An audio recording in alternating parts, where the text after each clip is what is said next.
Salam salam outsider, le débrief commence. Maintenant, la famille, on se retrouve encore une fois avec Willou. On est là pour une nouvelle discussion, une discussion très très chaude. On a eu l'occasion de reprendre les activités. Ça fait plaisir de te retrouver Willou, j'espère que tu es en forme. Et la grande forme, comme d'hab, c'est un vrai kiff de retrouver nos petites conversations. Ça m'avait manqué et je suis content que tu sois de retour en paix et en santé. Ah, comme tu dis, exactement, en paix et en santé. Et de l'autre côté, moi j'ai envie de dire qu'on est revenu et dès qu'on est revenu, il y a le feu. En fait, nous, on est parti, c'était calme, c'était posé, c'était début de championnat, relax, pré-saison, ça allait un peu et tout. Mais là, franchement, on est dans un début de championnat d'Angleterre particulièrement qui est juste extraordinaire. Et Willou, ça c'est le topic, le sujet de notre discussion aujourd'hui. C'est de savoir, et c'est la question que je me pose, on est certes que après 3 journées, c'est peut-être très tôt, c'est peut-être même trop tôt en fait de parler, mais à un moment donné quand même, on peut parler de tendance. Et quand on voit aujourd'hui la manière à laquelle la première ligue est partie, Willou, j'ai envie de te dire qu'en date d'aujourd'hui, j'ai quand même des doutes et je mets des réserves sur la capacité de Liverpool et de Chelsea de finir dans le top 4. Franchement, entre toi et moi, je ne sais pas si tu veux contre-argumenter ou si tu veux me laisser commencer, je te donne, comme on dit chez nous, c'est la teranga au Sénégal. Donc c'est toi qui décides, c'est toi l'invité, mais j'ai des doutes. Franchement, j'ai des doutes. Ouais, non mais clairement je vais juste poser 2-3 bases pour dire simplement que Chelsea, 1 victoire en 3 matchs, Liverpool, 0 victoire en 3 matchs. Les deux, à eux deux, ont 6 points cumulés sur 18 possibles. Liverpool est 16e, je crois, à l'heure où on s'enregistre. Donc je crois que pas grand monde s'attendait à ce début de saison, notamment de la part des Reds, mais même pour Chelsea, ce Chelsea de Thomas Tuchel qui semblait quand même avoir quelques bases. C'est un peu surprenant et je suis encore plus surpris par ce que je vois sur les matchs récents, mais aussi par ce qu'on entend sur le marché des transferts, les rumeurs. Donc il y a pas mal de choses à discuter, à débattre aujourd'hui, et ce sera plus sur le thème des inquiétudes, à voir si on réussit à les contenir dans une certaine mesure.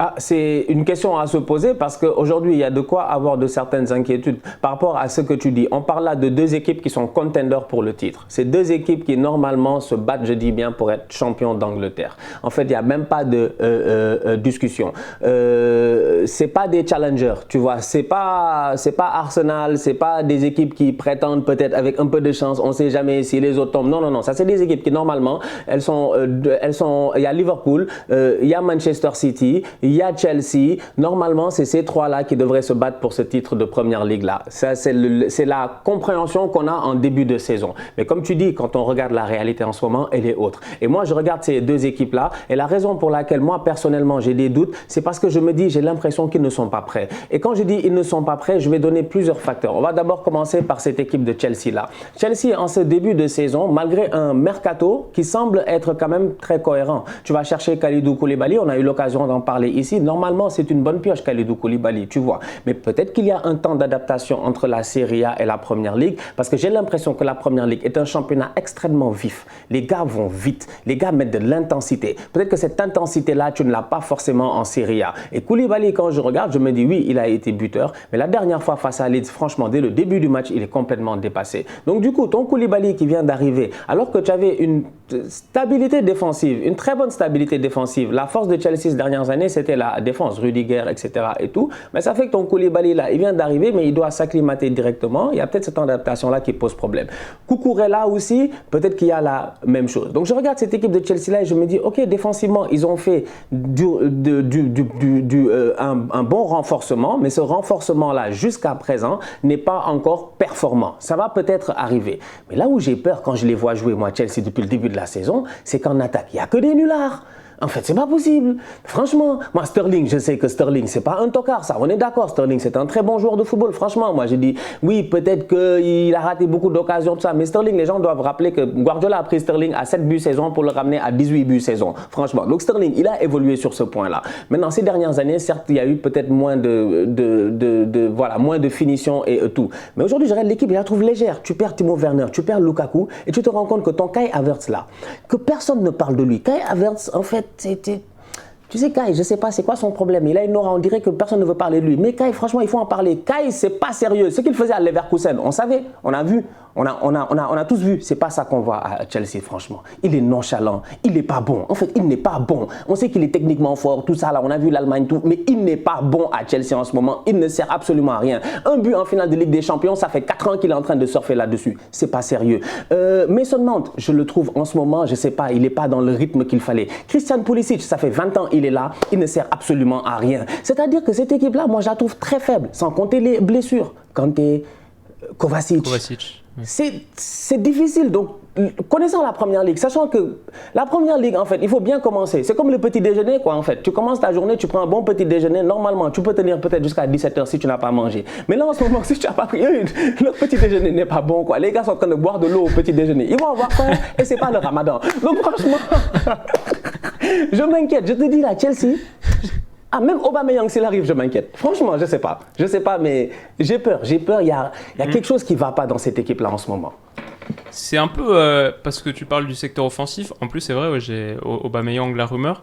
Mais moi, ce qui me rassure, entre guillemets, par rapport à Chelsea, c'est que j'ai l'impression que le problème, il est peut-être un peu plus dans l'entrejeu. Alors, tu auras toujours des choses à régler sur ce secteur offensif parce qu'il est extrêmement fluide. C'est pas comme s'il y avait un système qui était clair, défini. De toute manière, les équipes de Tourelle, elles ont vocation à être fluides avec pas mal de permutations, même d'un match à l'autre, etc. Mais il y aura toujours des questions par rapport à ça. Mais moi, je regarde l'entrejeu et je vois une zone du terrain où tu as du mal à progresser verticalement, à trouver tes gars de devant dans des bonnes dispositions. J'ai l'impression que très souvent, la solution de facilité, ça va plus être d'écarter sur les côtés et d'avoir du jeu un peu latéralisant, un peu trop à destination de tes pistons. Et peut-être aussi, quand tu as Reece James, qui est un véritable dépositaire du jeu, qui est un des meilleurs joueurs de l'effectif, ok, peut-être que ça induit un peu ce type de circuit, mais je trouve que la liaison entre l'entrejeu et le secteur offensif, elle a un petit peu du mal à se faire. Peut-être aussi, du coup, ce qui me rassure par rapport à ça, c'est que Kanté et Kovacic, à un moment, vont revenir de blessure. Kovacic, peut-être qu'il devrait être prêt même pour le prochain match. Kanté, ça va prendre un petit peu plus de temps. Et bon, c'est vrai qu'il est souvent blessé, de plus en plus. Et ça fait un moment qu'on l'a pas retrouvé à un top niveau aussi. Donc, c'est vrai, il y a ça. Peut-être qu'il manque un gars qui pourrait être un petit peu plus box-to-box dans ce registre et simplement trouver la formule dans cet entrejeu à deux, c'est pas facile. Tu vois, on parlait du PSG dans un épisode précédent qui commence à trouver, avec Verratti et Vitinha, deux gars qui sont un petit peu dans le même profil et qui pourtant sont sur des positions différentes. En gros, ça parle un peu le même foot, ça se comprend. Là, j'ai l'impression que Chelsea, avec Kanté qui approche de plus en plus peut-être de sa date de péremption. Bon, là, ça a essayé Conor Gallagher, mais lui aussi, c'est un gars qui arrive à peine à Chelsea, entre guillemets, qui revient de près. Voilà, c'est un step-up sur le challenge qu'il rencontre, un petit peu comme ce que tu disais sur Koulibaly. J'ai l'impression que les problèmes, ils sont sur plusieurs zones du terrain, et puis après, ça, c'est un peu la nature du foot, et peut-être en première ligue, comme ça va très vite, c'est que les niveaux de confiance, tu descends drastiquement. Je crois que c'est Arsène Wenger qui disait la confiance, tu la prends, elle grimpe, la confiance positive, tu la prends avec l'escalier, mais tu la perds avec l'ascenseur. Ça prend du temps à construire du capital de confiance, et tu la perds tellement vite après, quand on regarde par exemple Edouard Mendy, tu vois, une bourde, et tout de suite ça replonge. Bon, toi tu dois être assez détruit psychologiquement quand on voit le match Mendy-Koulibaly. Mais oui. Moi, ça m'a fait mal parce que je l'ai dit dans mon débrief, j'ai dit, bon voilà, après il y a le côté patriotique aussi, tu vois, donc qui fait que moi j'ai envie de les voir performer, moi, mes Sénégalais, à chaque week-end, j'ai envie de les voir au top du top. Koulibaly, quand il marque le week-end passé, je suis très content, là, il rate son match. En fait, la vérité, c'est qu'il rate complètement son match, tu vois. C'est pas normal qu'un joueur comme Kalidou Koulibaly se fasse prendre par Aronson. C'est qui Aronson? En fait, moi, je veux savoir c'est qui Aronson. Avec tout le respect que j'ai pour Aronson. Aronson, j'ai beaucoup de respect pour lui, franchement. Mais je veux qu'on m'explique c'est qui Aronson. De où est-ce qu'Aronson, il arrive 7e minute, il traumatise Koulibaly. Koulibaly est en train de tirer les maillots, on aurait dit Gérard Piqué sur Mbappé. Mais quand même, ça d'habitude, mon père m'a appelé. Il m'a fait, tu sais Stan, il me fait, tu sais Stan, il me fait, je comprends pas. Il me dit d'habitude, un grand défenseur, il fait ça. Cellini, il fait ça quand? Sur Bukayo Saka. Il fait ça à la prolongation, wesh, 90e, quand les gars sont fatigués. Mais tu fais pas ça à la 7e minute normalement. Donc ça veut dire qu'il y a une intensité que tu n'arrives pas à tenir. Mais c'est pas grave, c'est un grand défenseur, ça va venir. Mendy, aujourd'hui, ça fait longtemps, on le dit. Edouard, s'il te plaît, dégage. Edouard en équipe nationale, Edouard en équipe nationale, ce qu'il fait là à Chelsea, il n'ose plus faire ça. Parce que nous, on lui a dit dégage. Déjà, les terrains chez nous en Afrique, ils sont pas bons. Bon, maintenant, ça va au Sénégal, on a un stade quand même extraordinaire, mais dans le temps, les terrains étaient difficiles. Le temps que ton gars te fasse la passe en retrait, il y a eu 35 rebonds. Tu n'as pas le temps de faire des crochets et tout, le ballon va te tromper. Aujourd'hui, il est en Angleterre et ce n'est pas la première fois qu'il le fait. La saison passée, il l'a fait 2 fois back-to-back, si je ne me trompe pas. Il n'a pas le droit de faire ce genre d'erreur-là. Et Kepa, il est toujours là. Kepa, il est jeune, hein. C'est que les gens pensent que Kepa n'est pas... Kepa, c'est la doublure la plus jeune, je pense, de toutes les doublures aujourd'hui en première ligue. Kepa n'est pas... Voilà, Kepa est toujours là. Donc, pour moi, franchement, il y a quelque chose qui cloche dans cette équipe-là. Thiago Silva, il est vieux et c'est le meilleur en ce moment. C'est celui qui tient le plus la baraque, qui a l'air le plus serein et tout. Mais pendant combien de temps va-t-il réussir à le faire? Tu me parlais de Reece James tout à l'heure, mais je me dis, aujourd'hui, il a des problèmes Tuchel au milieu de terrain. Mais que fait Azpilicueta sur le banc? Que fait Reece James dans les 3 de défense? Franchement, défense à 3, tu mets Reece James, tu mets Loftus-Cheek sur le côté. Moi, j'ai vu Chelsea, en fait, depuis le début de saison. C'est vrai. Il y a des trucs que je ne comprends pas. Je me dis, mais Thomas, s'il te plaît, fais un effort. Mais Loftus-Cheek, c'est un boy du milieu de terrain. C'est un boy, en deuxième mi-temps, il a essayé, mais c'était trop tard. Mais c'est un boy qui doit techniquement tenir le ballon monté, mais ce n'est pas un gars sur le côté. Il a eu à dépanner peut-être en cup ou je ne sais plus la saison passée, mais ce n'est pas ça son rôle. Donc, et sans compter tous les profils similaires en attaque, en fait. C'est que Chelsea n'a pas beaucoup de... Tu sais, nous, des fois, on parle, mais je dis à Arsenal, si on finit bien le mercato, tu regardes, comme tu m'as dit, Smith Rowe, Saka, Martin Odegaard, Nketiah, Gabriel Jesus, même le boy là, comment il s'appelle? On a un boy brésilien là, j'ai oublié son nom, il vient d'arriver. Martinelli. Non, oui, il y a Martinelli, mais il y a l'autre. Il y a un Fabio autre. Vieira. Hein? Non, c'est un attaquant brésilien. T'inquiète, il y a des gars dans les commentaires, ils vont nous dire, il vient de Flamengo, il vient d'arriver et tout. Apparemment, il est pas mal, peut-être qu'on le verra à un moment donné, mais tu as différents profils en fait, un tout petit peu, tu vois. Mais aujourd'hui, Chelsea, je regarde et je me dis, il n'y a pas différents profils. Il n'y a pas différents profils. Quand il fait les changements, il fait rentrer Ziyech, mais Ziyech, c'est un bon joueur, mais dans le contexte, dans l'équipe à laquelle ça joue, le football que tu vois, moi je suis déçu. Je me dis quand même franchement, Hakim Ziyech, il faut le mettre un peu mieux. Je sais pas, j'ai toujours dit que c'est un milieu c'est un ailier inversé. Hakim Ziyech en fait, c'est un ailier inversé. C'est comme ça que Ten Hag a allé chercher le meilleur de Hakim. Il l'a foutu sur le côté droit, il a dit tu rentres et tu fais t'es un genre de meneur de jeu, mais ailier inversé et tout. Mais aujourd'hui Ziyech, t'as l'impression qu'il est perdu. Donc je sais pas, moi cette équipe de Chelsea là, franchement, à mon humble avis, et je le répète encore une fois, et je le dis pas par méchanceté ou pas parce que je suis fan d'Arsenal, mais la compétitivité de ce championnat là depuis le début de l'année fait de telle sorte que c'est difficile. J'ai eu à le dire la dernière fois, Brighton a battu West Ham. Mais quand tu vois le match des Trossard et des Welbeck, mais c'est comme ça qu'ils ont fatigué les Manchester United et puis tout ça. Et c'est comme ça qu'ils vont fatiguer tout le monde. Comme ça qu'ils vont fatiguer tout le monde. Donc cette année, il n'y a pas de match facile. C'est-à-dire qu'il y a une certaine intensité, un certain rythme qu'il faut avoir. Sinon, tu vas être vite lâché. Et vite lâché, ça peut aller très vite. Hein. Ça peut aller très vite. Attention à Newcastle aussi. Donc pour moi, franchement, Chelsea, pour le moment, d'ici la fin du mercato, tout est possible. Mais pour moi, tout comme Liverpool, ils ne sont pas encore prêts. Franchement, je trouve qu'il manque quelque chose. Il manque quelque chose. Vivement le retour de ces blessés-là, comme tu dis, Kovacic, Kanté. Peut-être que ça va ramener quelque chose. Mais pour le moment, je trouve cette équipe-là assez light. Mais on va voir. C'est sûr. Moi, je dirais que tu as totalement raison sur les forces intermédiaires de Première Ligue. Tu parles des Brighton, des Brentford, des Newcastle. Carrément, il y a une cohorte là dans cette position qui fait que ça va se battre sévère. Et bon, ça, c'est un peu la tendance quand même sur les dernières années en Première Ligue. Tu n'as pas beaucoup de matchs faciles. On peut imaginer que ça va s'accentuer. Peut-être la chance pour Chelsea, peut-être 2-3 trucs positifs, c'est que la bataille pour le top 4, il y a pas mal d'équipes qui déçoivent. Je pense que c'est pas comme s'il y avait plus qu'une place à prendre. Je pense qu'il y a une place qui est prise, c'est Manchester City. Ok, Arsenal s'est très bien positionné, mais bon, on ne sait pas forcément ce que ça peut donner. Tu vois, tu les mets pas là pour sûr. Et puis derrière, Tottenham, je trouve qu'il leur manque encore pas mal de choses, même s'ils ont la mentalité. United, c'est quand même un point d'interrogation. Donc, et Liverpool, on va en parler dans quelques minutes. Voilà, le pire début de saison des dernières années. Donc ça, c'est un petit peu la chance de Chelsea, c'est qu'ils auront du temps, je pense, pour se rattraper. On parlait du temps pour Koulibaly, par exemple, pour trouver un petit peu le rythme de la Première Ligue. Peut-être qu'il aura ce temps. Je dirais aussi que Leeds, c'était une sacrée opposition. Je pense qu'il y a pas mal d'équipes qui vont perdre des points contre ce Leeds de Jesse Marsch, notamment Highland Road. Donc voilà, ça doit nuancer aussi un petit peu notre analyse. Tu joues ce Leeds sans ton Kanté, sans ton Kovacic. Ok, la tâche, elle allait tout le temps être difficile. Et peut-être on peut ajouter que c'est la Première Ligue. Il y a toujours des points qui sont perdus de cette manière et ça fait un peu partie du jeu. C'est pour une équipe qui, tu les mets position prétendant champion, moi je les mettrais juste un cran en dessous de cette catégorie. Je pense quand même qu'on a un duopole et Chelsea c'est censé être la 3e meilleure équipe sur les dernières années. C'est normal, entre guillemets, de perdre des points quand tu es la 3e, 4e, 5e équipe de Première Ligue. C'est pas tout à fait la même catégorie que les équipes qui tapent 90 points plus chaque saison. Oui, mais il y a un palier, Willou, qu'ils devaient avoir, mais ils stagnent là. C'est-à-dire que Tourelle, il arrive, il gagne la Ligue des Champions, c'est bien. Après, il fait un gros mercato, ok.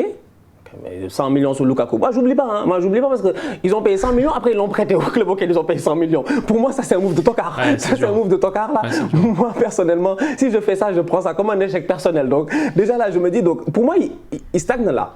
C'est ça qui m'inquiète. Alors que les autres arrivent. Tu vois, c'est que là, on est en train de sprinter, ils étaient devant, ils étaient tranquilles. Donc, Tourelle, il est arrivé, il y a une bonne mouvance, il gagne la Champions League. Normalement, l'année d'après, son Kai Havertz doit exploser. Mais il ne se passe pas ça. Son Pulisic doit exploser. Il se blesse. Certes, ils font un bon run en Ligue des Champions et tout, mais tu te rends compte qu'à un moment donné, les gars sont un peu short en termes de. Je sais pas, je trouve qu'ils sont short, quoi, en fait. Donc, c'est pour ça que moi, je m'inquiète pour eux, mais pour moi, il y a de quoi quand même s'inquiéter parce que tu ne les vois pas. Ouais, c'est sûr. Normalement, ça devait être tremplin, ça devait être pas. Et hop, tu vois Chelsea venir commencer à mettre la pression sur Liverpool, mettre la pression sur City. Alors que là, comme tu dis, tu sens qu'effectivement, ils sont 2 devant.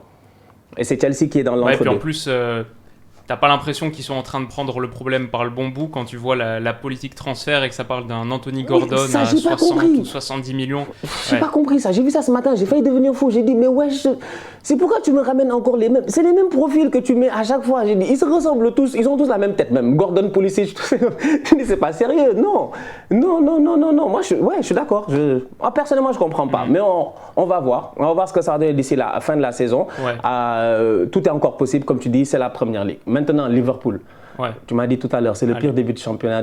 C'est vrai que Liverpool, quand même, moi, je sais pas pour toi, mais nous, tu vois, nous, en tant que Sénégalais, dans notre tête, on est convaincus que, bon, c'est dommage, mais tu sais, c'est dommage. Tu sais, dans la vie, il y a des ruptures qu'il ne faut pas faire.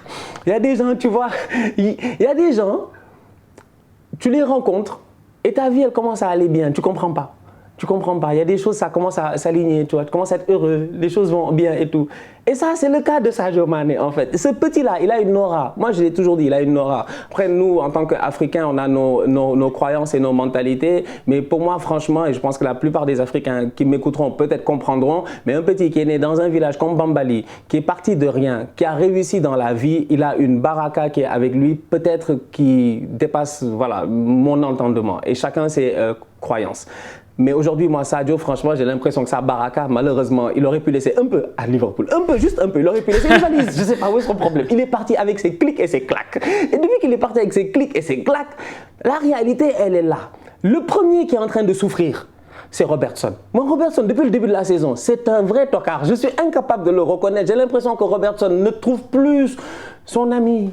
Mais les courses de Robertson, l'entente avec Sadio qui le couvre, etc.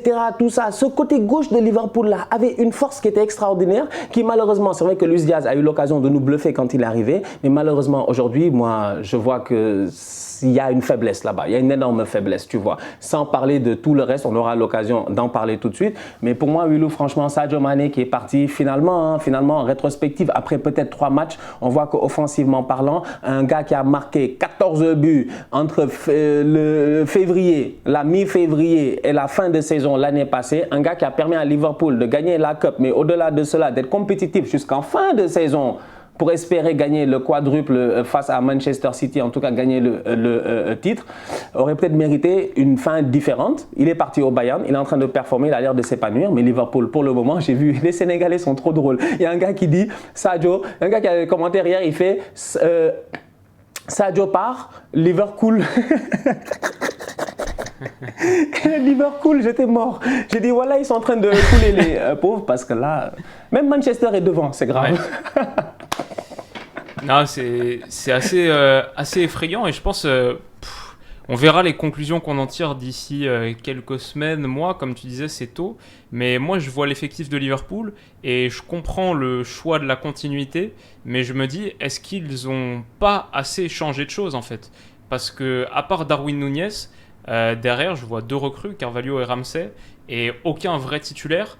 On l'a vu contre Manchester United, quand tu as quelques absences au milieu de terrain, comme c'était le cas de Thiago et Fabinho qui démarraient pas le match, cet entrejeu Henderson, Milner, Elliott, c'est pas à la hauteur et tu perds totalement le match dans cette zone parce que t'as pas du tout l'intensité pour rivaliser et parce que t'as pas la qualité technique pour faire fructifier tes moments de possession.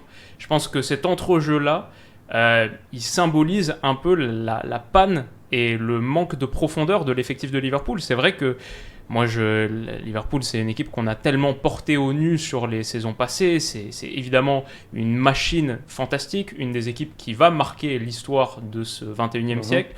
Mais là, on se demande s'il manque pas un petit peu de matière et un peu de profondeur. En plus, quand tu concèdes le départ d'une de tes stars, un gars qui était là depuis 5-6 ans, ou entre 4 et 6 ans, et qui était juste une machine à but, avec toute l'osmose, le travail défensif en plus, et que tu le remplaces par un gars, Darwin Núñez, je crois en ses qualités, il les a montrées, même sur le Community Shield, etc.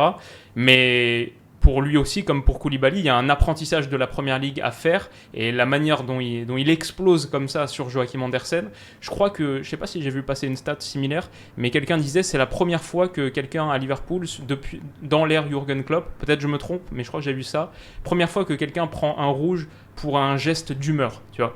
Bon, il n'est pas dans le ton de cette équipe de Liverpool, il n'a pas intégré encore les principes et les principes mentaux de ces monstres mentaux, comme dit Jürgen Klopp. Il a déconnecté quasiment à la première occasion venue. Et c'est ça aussi la pression de la Première Ligue, mais ça fait que tu vas avoir un petit peu de temps, un peu de difficulté, et ça va demander un peu de temps de te mettre en rodage. Donc ça m'inquiète un petit peu. Et puis, il y a aussi des lacunes qui sont structurelles, mais qui jusqu'alors étaient un petit peu comblées par la qualité ailleurs. C'est Trent Alexander-Arnold défensivement, et c'est la ligne défensive de Liverpool qui est toujours proche de la rupture, toujours à la médiane. Dès que tu as une équipe qui arrive à exploiter la profondeur et qui arrive avec un trio Rashford, Sancho, Elanga, avec Bruno Fernandes en archer pour tirer les flèches, tu te fais transpercer toutes les 10 minutes. Et ça, c'était un très très gros problème dans ce match. C'est un problème que Liverpool rencontre régulièrement. Les face-à-face qu'Alisson doit défendre, c'était pas juste sur ces 90 minutes-là. Ça se passe semaine après semaine. Et ça aussi, c'est un gros problème à solutionner. Bon, moi, j'ai plutôt confiance en Klopp. Je suis un grand croyant, et on a fait cette vidéo Guardiola-Klopp. Moi, je crois totalement, je suis un Kloppologue. Je crois totalement en lui et en sa capacité à faire face aux moments de difficulté, parce qu'il en a eu tellement dans sa carrière. Lui, il a vraiment éprouvé les moments difficiles, avec Mayence, avec Dortmund, même au début avec Liverpool. Donc je crois en lui, mais il va falloir montrer plus de choses, et notamment sur les entames de match, sur la connexion mentale, où Liverpool a un petit peu perdu ce côté machine. Je crois que j'ai vu passer la stat, ça fait 7 matchs d'affilée qu'ils encaissent le premier but. Ouais. Ils ont du mal à rentrer dans les matchs. C'est la statistique qui est quand même grave, parce que c'est là où moi j'ai envie de parler du Comorien là. Van Dijk. Van Dijk, c'est un Comorien. C'est un Comorien, franchement. Parce qu'on va être très sérieux en toute honnêteté. Ce que Van Dijk est en train de faire en ce moment, c'était mieux même qu'il aille à la CAN et qu'il soit à la place de Aladur dans le match face au Cameroun. Parce que Van Dijk ne sert absolument à rien. Voilà un défenseur qui refuse en fait de sortir sur les gars. Voilà un défenseur qui agit comme un défenseur gardien de but. Je comprends pas. Moi, je me rappelle encore de... C'était Aladur, non? Quand il est sorti et que je pense que c'est Aboubacar qui est arrivé. Le pauvre, il sait pas. Il a les mains derrière le dos parce qu'il comprend pas dans sa tête. Il se dit, merde, je suis défenseur ou je suis gardien. Il a un bug pendant une minute, tu vois. Shout out quand même à cette Coupe d'Afrique qui était sensationnelle. Et honnêtement, quand j'ai vu Van Dijk hier, j'ai dit, mais tu portes le maillot des Comores. Franchement, porte le maillot des Comores. Parce que ça, c'est pas sérieux. C'est pas sérieux. Mais pourquoi tu veux qu'il porte le maillot des Comores? Parce que voilà, non, mais c'était par rapport à ce qui s'est passé. Tu vois, les Comoriens, ils n'ont pas eu de chance. D'ailleurs, j'avais eu beaucoup de problèmes durant la CAN avec les Camerounais. Ils s'étaient fâchés contre moi quand j'avais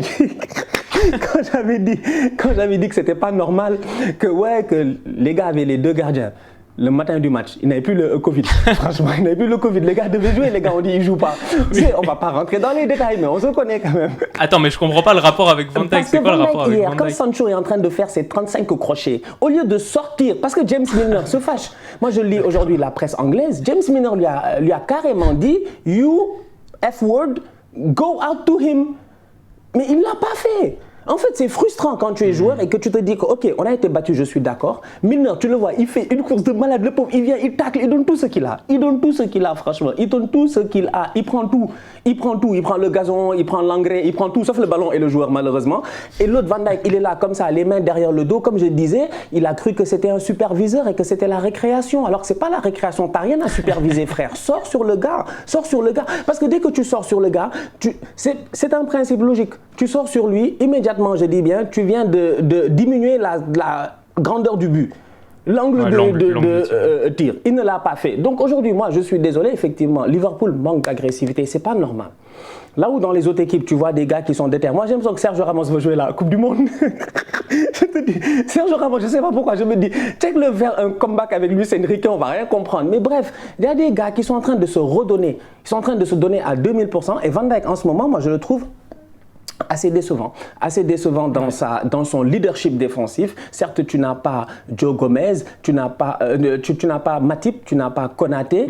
Et immédiatement, hier, tu sens qu'il y a quelque chose qui ne va pas. Comme tu dis, ligne défensive trop haut, constamment, ils se font prendre. Il n'y a aucun réajustement pendant 90 minutes. C'est pas normal. Van Dijk devrait être le leader qui, aujourd'hui, à son âge, à son expérience et avec sa stature, il peut parler à ses gars en disant « Yo, j'en ai marre de voir Rashford passer derrière moi, en fait. » Mais il ne l'a jamais fait. Il ne l'a jamais fait, en fait. Hier, quand Milner lui parle, je me dis, mais yo, wake up. Mais non, il est en train de, je sais pas. Donc aujourd'hui, Liverpool, pour moi, c'est tout un mélange de choses qui font que je m'inquiète pour eux comme je m'inquiète pour Chelsea. Parce que, encore une fois, cette première ligue-là va beaucoup trop vite, en fait, cette saison. Franchement, elle va beaucoup trop vite. Et le problème de la première ligue, c'est qu'à un moment donné, il fallait bien que les gens se fassent rattraper parce que tout le monde a de l'argent.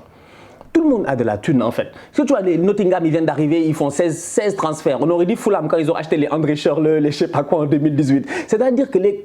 Ça leur a pas trop réussi d'ailleurs. Hein. J'espère que ça réussira plus à Nottingham. Parce que moi, ce que je disais, l'histoire nous a appris, mais on va voir. Mais c'est pour dire que les gars, ils ont les moyens aujourd'hui d'attirer certains joueurs, des joueurs qui sont peut-être pas des top players de grand calibre et tout, des noms, mais qui sont très très bons. Donc ça fait que ça rend le championnat beaucoup plus compétitif. Ils sont capables de garder des joueurs. Tu regardes Crystal Palace, ils ont encore des gars comme ça qui, quoi qu'il arrive à la fin de la saison, ils vont faire leurs 13 buts, leurs 14 buts, tout ça. Donc ce championnat est tellement difficile que je trouve que Liverpool aujourd'hui, franchement, ils sont faibles. Ils sont très faibles. Pour moi, ils sont très faibles. Le milieu de terrain. Comment est-ce que Liverpool peut, je dis bien aujourd'hui, continuer? Moi, je suis désolé, quoi. Franchement, je l'ai toujours dit. Moi, j'ai pas peut-être beaucoup de sentiments quand il s'agit de ça, parce que j'essaie d'avoir cette vision à l'Amérique. Attention, le tac sur Milner. Non, c'est-à-dire que Milner James Milner est titulaire, il porte le 7. En fait, moi... Mais enlevez-lui le 7 du dos, James Milner va porter des 34, des 35 ici, il porte le 7, il est titulaire. C'est pas normal, franchement, c'est pas normal. Aujourd'hui, Thiago Alcantara, il est très fort. Mais non, oui, il est tout le temps blessé quand même, franchement. Toi, si tu es coach aujourd'hui, tu t'assois réellement, tu dis, moi, Thiago, franchement, j'en veux pas. En fait, moi, votre Thiago, j'en veux pas. Il est très fort, il est excellent. Chaque fois qu'il joue, il nous bluffe, nous tous, on sait. Mais non, moi, j'ai besoin de gars qui sont là pendant 38 matchs, franchement. Naby Keita, c'est terrible. Lui, il a quitté Leipzig, c'est fini, c'est mort en fait. Je ne sais même pas où est-ce qu'il va rebondir après ça parce que les gens n'ont même pas assez vu. Tu sais, Minamino, il a réussi à fuir avant. Mais Naby, quand il va partir où? Aujourd'hui, il y a trop de faiblesses dans cette équipe-là. On ne s'en rend pas compte, mais l'équipe est faible. En fait, Liverpool, là, ils sont faibles. Ils ont le meilleur buteur du championnat. On est d'accord. Le meilleur, voilà. Bon, derrière Son l'année passée, mais ça là, voilà, ça, il n'y a pas de truc. Moi, j'ai dit cette année, il va faire ses statistiques individuellement. Maintenant, j'attends le retour des blessés. Il n'y a que ça que j'attends. Parce que le retour des blessés peut changer le cours d'une saison. Vu que la première ligue est très longue, on connaît le Boxing Day, décembre, le retour de Coupe du Monde, ça va être très short. C'est là où Jota, ils peuvent revenir et commencer à bluffer les gens. Il y a beaucoup de gars blessés dans cet effectif-là. Hier, je regarde et je me dis, c'est pas possible. Firmino, il est devenu, mais non, ça me fait mal de dire ça de Firmino. Parce que pour moi, Firmino, c'est un top player, franchement. Moi, c'est ce genre de joueur-là que j'aime. Des gars qui sont différents. Mais Firmino, aujourd'hui, il est l'ombre de lui-même. Donc, il y a une faiblesse à Liverpool qui est juste criante, qui est très criante pour moi. Ouais. Il reste peut-être le mercato aussi. Il y a une semaine de transfert là, potentiellement. Il a perdu. Il voulait acheter Tchouaméni, le Real l'a bouffé. Il voulait acheter Bellingham, Dortmund a dit. Ils vendent pas. Bellingham. En fait, lui, je dis que Klopp a des sérieux problèmes. Hein.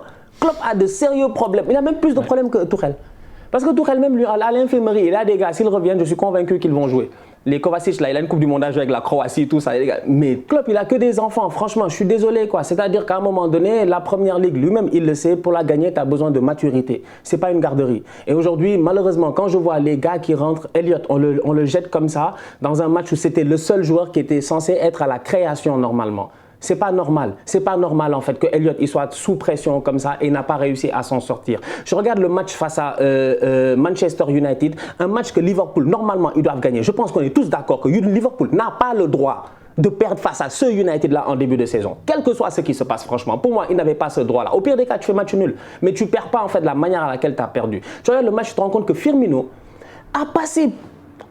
Tu as vu le hitmap de Firmino? Et celui de James Milner? Non, j'ai pas vu. Mais wesh, mais Milner, il est plus haut que Firmino sur le terrain. Firmino passe son temps à dézonner pour aucune raison. Tu te rends compte qu'il y a eu, je dis bien, je regardais, il y a eu 9 passes entre Firmino et Henderson, 7 passes entre Firmino et Milner, 7 ou 8 passes entre lui et Elliott, et il n'y en a même pas eu 2 ou 3 entre lui et Salah et puis Luis Diaz. Il y a un problème là.